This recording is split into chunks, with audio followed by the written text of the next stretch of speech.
2, 1.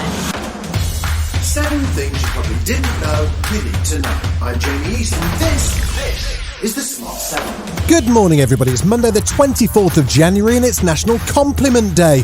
And a big happy birthday to Neil Diamond, Jules Holland, Vic Reeves and Misha Barton. Last week saw accusations of blackmail from Tory MPs as party whips tried to muster support for embattled Boris. But on Sunday the row took a turn as ex-Minister for Transport Nusrat Ghani said she was sacked for being Muslim.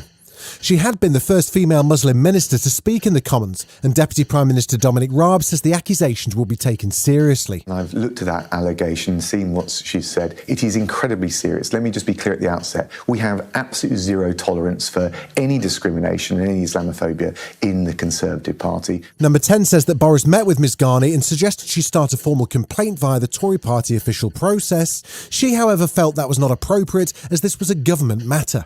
Former chairman of the Conservative Muslim Forum, Mohammed Amin, says he believes there is an element of Islamophobia which he's been fortunate to avoid. I personally have not experienced anti-Muslim hatred inside the Conservative Party, but I'm a very atypical Muslim in that sense. I don't wear a beard, I'm not a woman wearing a hijab, and I believe that if I dressed in Asian clothes rather than wearing a suit and tie, that I would be treated differently.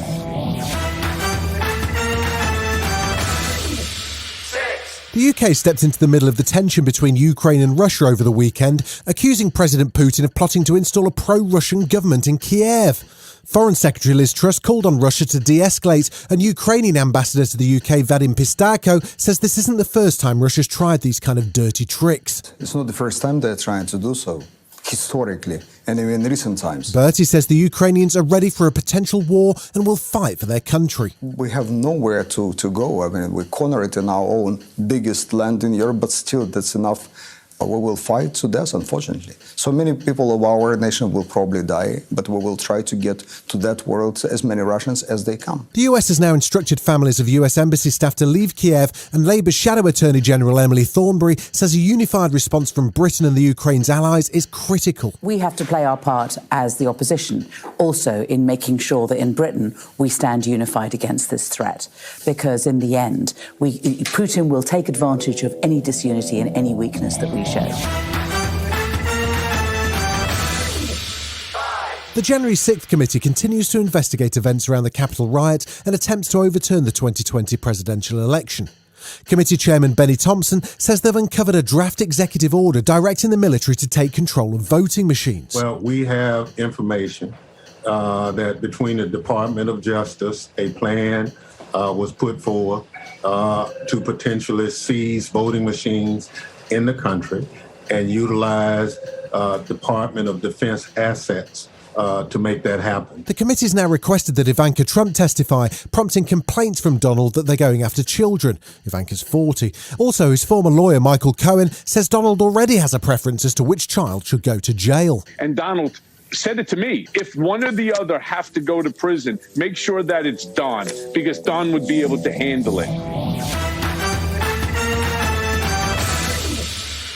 As the UK and Ireland come out of the Omicron wave, there are still huge levels of cases going on across the world. The US and Europe are still reporting record numbers, and now New Zealand has had to go back into severe lockdown again as Omicron cases have been detected. Prime Minister Jacinda Ardern has even had to cancel her own wedding. My wedding will not be going ahead, but I just join many other New Zealanders who have had an experience like that as a result of the pandemic. And to anyone who's caught up in that scenario, I'm so sorry, but we are all so resilient, and I know we understand that we're doing this for one another, and I know that will help us continue on. Such is life. Still to come on the Smart 7, Kenneth Branagh shocks his nana and fashion loses another icon. Right after this. Welcome back.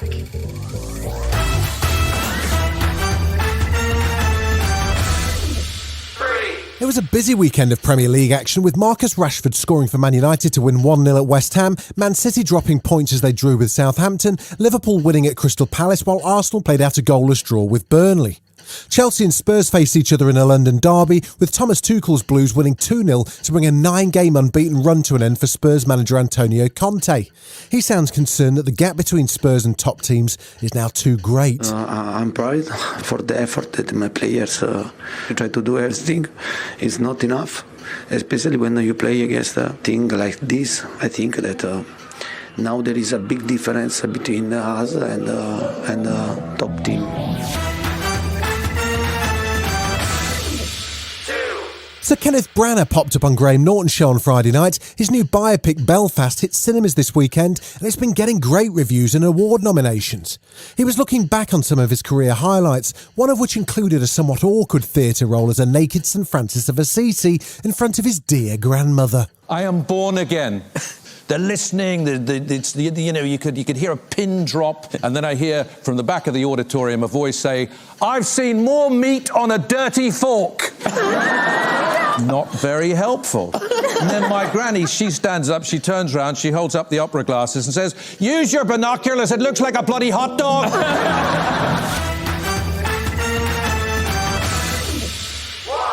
French fashion designer Tory Mugler has died at the age of 74. He was famous for his glamorous designs, with broad shoulders and sharp tailoring part of his signature look. He later became famous for his perfumes. He had huge influence on both music and fashion, designing for David Bowie and Gaga, directing George Michael's iconic Too Funky video, and designing Kim Kardashian's Met Gala dress in 2019. He also worked closely with Beyoncé to create her Sasha Fierce alter ego, and she said working with him was an incredible experience. Rest in peace, Terry. I went to a fashion gala in New York City at the Met, and it was my first time seeing in person Tory Mugler's chrome bodysuit. And I was so thrilled when we flew to Paris and I found out that he would take a meeting with us and he was interested in doing this tour. What's so amazing about him, you see the sketches and you're like, yeah, right. There's no way that that's gonna look like that. And he brings his imagination to life. This has been The Smart 7. Wherever you're listening, do us a favour and hit the follow button. We'll be back tomorrow at 7 a.m. Have a great day. Written, produced and published by Daft Doris.